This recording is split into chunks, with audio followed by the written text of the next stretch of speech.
If you've ever played a video game before, odds are you've seen a screen like this. And if you're a frequent gamer, it's something you are all too familiar with. You've most likely been right at the edge of beating a boss or completing a level when suddenly you're greeted with this lovely screen that's signaling your loss. I know what it's like to lose.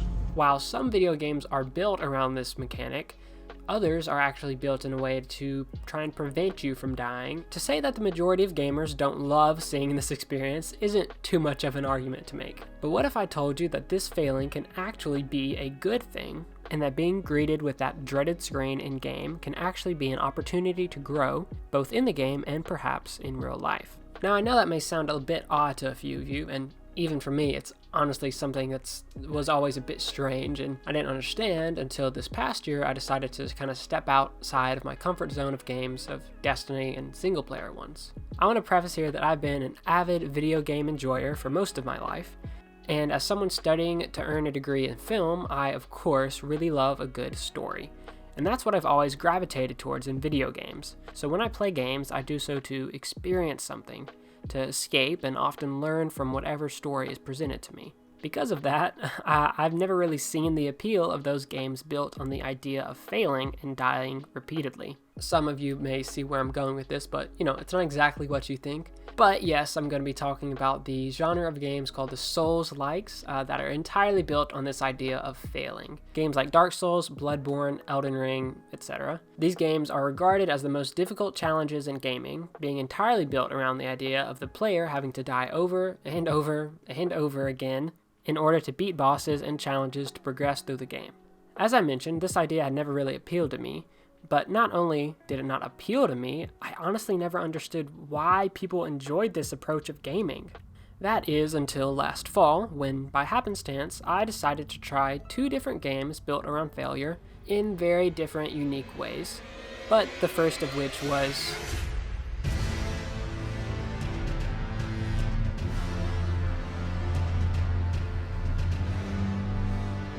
okay, I honestly don't have much to say about this game other than what's already been said, that, yeah, it's just incredible in like a million different ways. But like many others last year, yes, Elden Ring was my very first Souls game, and boy, was it a journey. I still can't entirely explain the feeling I experienced stepping into the starter area of Limgrave for the very first time, besides one of just pure awe. If I'm honest, the main reason I was never drawn to these games was because I simply thought they weren't for me, and more so, I thought I wasn't good enough to beat them. And while I've accepted that, yeah, I'm not good enough to beat some bosses like Melania because she's dumb and I'm just bad, that's fine by me, honestly. And I actually haven't fully beaten Elden Ring yet. I'm still working my way through the final boss fight because I'm bad. And while I ended up falling in love with almost every single aspect and every minute of Elden Ring, I also died. A lot. This game does not hold your hand in explaining its mechanics and secrets, and so much of it is based on your exploration, and that's something I came to adore, and is actually something it has in common with the second game I'm going to talk about. But because of Elden Ring's nature as a Souls game, when I would find myself in areas I wasn't supposed to be in, and areas that I was way underleveled for, you know what happened? I died. A lot. But as I continued to play the game, an interesting thing began to happen. I began to adapt. He's beginning to believe. I began to be okay with the idea that dying simply gave me another chance.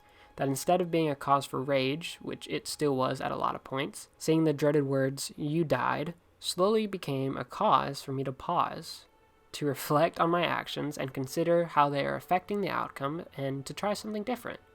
Whether that was taking more time to learn a boss's attack patterns, to change up my weapons, or just to wait to go into an area until I had leveled up, I began to view dying, and thereby failing, as a positive instead of a negative. And as I continued through the game, I began to notice this idea start seeping into my real life. For example, I love sleep. Unfortunately, my body and my mental health does not like it when I oversleep. This is something I've actually struggled with for a long time, and it isn't helped by my depression, so I've been working on it for a hot minute. Of course, oversleeping not only affects my physical and mental health, but it also affects others and their schedules when I oversleep and run late for things, or I'm not fully present in a class or while at work. this happens way too often. Just ask my fiance. Now, say I were to take my sleep schedule and my sleeping issues and look at it as just another boss in Elden Ring. I know that I need to beat this boss in order to progress, quote unquote, and create a better day for myself and for others, but I have already failed many times. Each time I oversleep or wake up late and fail, I can view it as a complete failure, or instead a chance to grow and learn what I could do differently. And I'm still trying many different things and still trying to figure out the best way to do that. And this is just one example of a real one I could give. And while Elden Ring was the main catalyst for this beginning of changing of mindset to take place, it wasn't the end of me learning how to accept and work with failure. After Elden Ring, I decided to pick up a small little indie game that I heard was amazing, but had been sitting on my backlog for a while. And I had been meaning to get to it, but I just hadn't. And it wasn't until a good friend of mine completed it and told me I just had to play it, but he couldn't really explain why, because apparently it was hard to talk about the game, and I was kind of confused, but I was like, you know what, I trust you. So I decided to boot it up, and immediately I knew it was something special.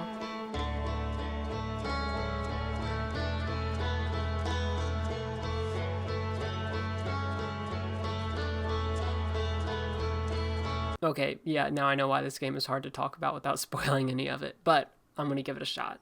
Much like Elden Ring, Outer Wilds is an exploration-based game, where here, you are an astronaut of a fledgling space program going out and exploring your solar system in order to understand the species that came before you and why things are the way they are in this solar system. The beautiful thing about this game is that it also doesn't hold your hand or tell you what to do. You are simply tasked with uncovering the mysteries of your universe. You go out and search until you stumble upon some clue or ancient text that leads you to another clue, or crumbling ruins that lead you to another, and eventually you are piecing together the puzzle of this galaxy. I can't say much more than that, because if I did, and if I show much more of the game, it will ruin your experience if you ever decide to play it. And you may be wondering, how does this tie into the idea of failing? Well, did I mention that every 22 minutes the sun explodes and you have to start exploring all over again? How's that for a game over screen? The reason for that, though, is part of the mystery you're trying to figure out.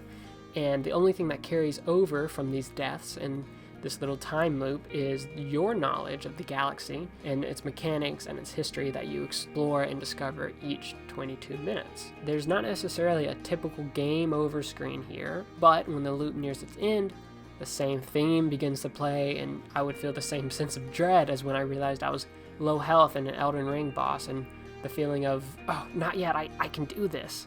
While in Elden Ring, I had to restart a boss fight, even if I was just one hit away from beating it. In Outer Wilds, I could be just on the cusp of uncovering the key to a huge question that I've been trying to unravel. When the loop would reset, the music would kick in, and I would die, and I would have to venture back out into the hauntingly beautiful and terrifying solar system.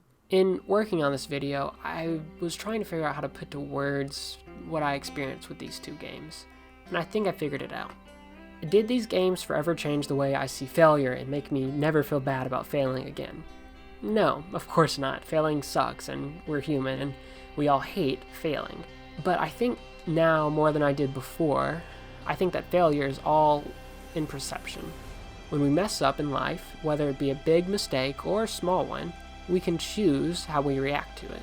We can either throw our metaphorical controllers down and let the game over screen and our own failures be the end of our day and affect us far longer than it should, or we can decide to pick back up the controller, to get back in the spaceship, and to look at our own failures as opportunities to grow and to try something different.